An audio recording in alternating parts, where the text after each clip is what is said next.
রহিম। আজকে ছোটনা গ্রাম কর্তৃক আয়োজিত এই দোয়া এবং ইফতার মাহফিলের সম্মানিত সভাপতি, উপস্থিত দেবিদ্বার উপজেলা বিএনপি ও অঙ্গ সংগঠনের নেতৃবৃন্দ, মোহনপুরের বিএনপি ও অঙ্গ সংগঠনের নেতৃবৃন্দ,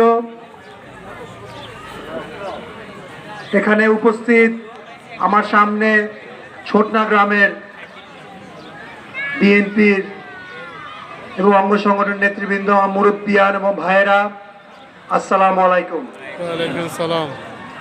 আপনারা আজকে খবরে নিশ্চয়ই দেখতে পেয়েছেন যে আমাদের ভারপ্রাপ্ত চেয়ারম্যান তারেক রহমানের বিরুদ্ধে যতগুলো ষড়যন্ত্রমূলক মামলা ছিল সবগুলোই আজকে খালাস হয়েছে। আমরা সবাই বলি আলহামদুলিল্লাহ, আলহামদুলিল্লাহ।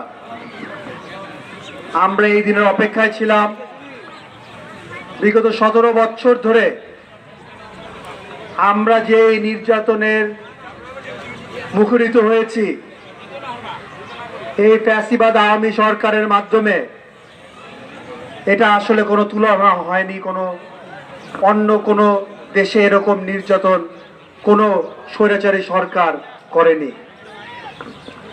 আপনারা দেখেছেন, আমরা নিজেরা এক্সপিরিয়েন্স করেছি, গুম, খুন, বাড়িঘর লুটপাট, দোকানপাট লুটপাট, ব্যবসা প্রতিষ্ঠান নষ্ট করে দেওয়া, এটাই ছিল স্বৈরাচার সরকারের মেইন আকর্ষণ।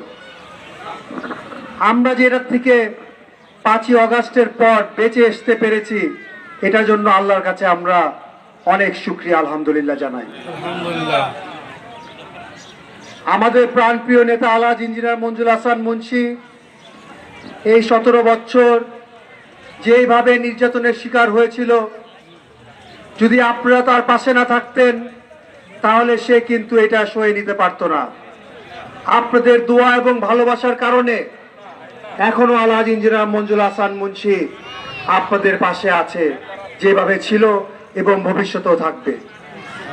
আপনারা জানেন যে এক মাস আগে আমাদের প্রাণপ্রিয় নেতা কিছুটুকু অসুস্থ হয়ে গিয়েছিল, হসপিটালে ভর্তি হয়েছিল, কিন্তু এখন উনি পরিপূর্ণ সুস্থতার দিকে যাচ্ছে। উনি বাসায় আছে এবং